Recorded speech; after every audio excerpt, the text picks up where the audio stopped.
Kuentenan pasien demam berdarah ring buleleng kekantenang dahat nincap ngawit bulan Januari warse kalih tali 19. Pasien akehan balita miwah rare.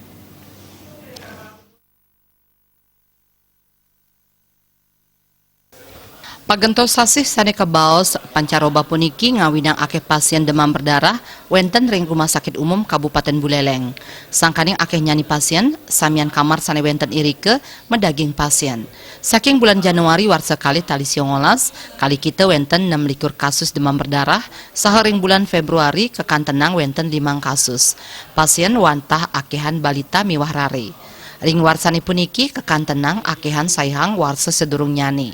Silih tungil raman pasien maosang, pianak ipun sadurung nyani panas ipun ageng saha risang pune cek lab kauningayang yening positif demam berdarah. Ring widangan genah jenak ipun manut nyani taler wenten sanikeni demam berdarah saha taler metambah ring rumah sakit. Panas biasa gitu. Ternyata setelah dicek dokter dikasih obat paracetamol, terus kembalilah panas lagi. Rumah sakit di bawah gitu. Ternyata setelah dicek lab positif DB gitu. Kalau kondisi lingkungan gimana, Pak?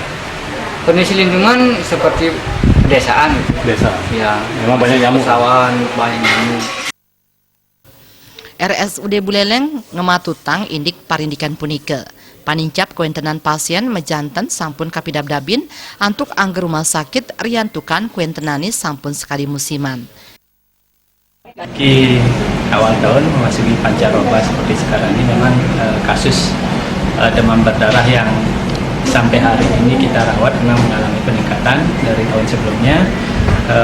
Per Januari kita sudah merawat 26 orang, sedangkan di Februari sampai hari ini kita baru merawat 5 orang.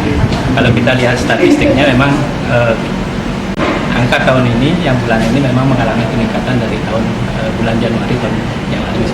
Pasien anak-anak seperti kita tahu memang yang lebih banyak dirawat di sal anak di ruang sakura seperti ini. Tiosan ring Rumah Sakit Umum Kabupaten Buleleng, makudang-kudang rumah sakit swasta ring Kabupaten Buleleng taler kekantenang parindikan sanipateh. Komang Yuda, Bali TV.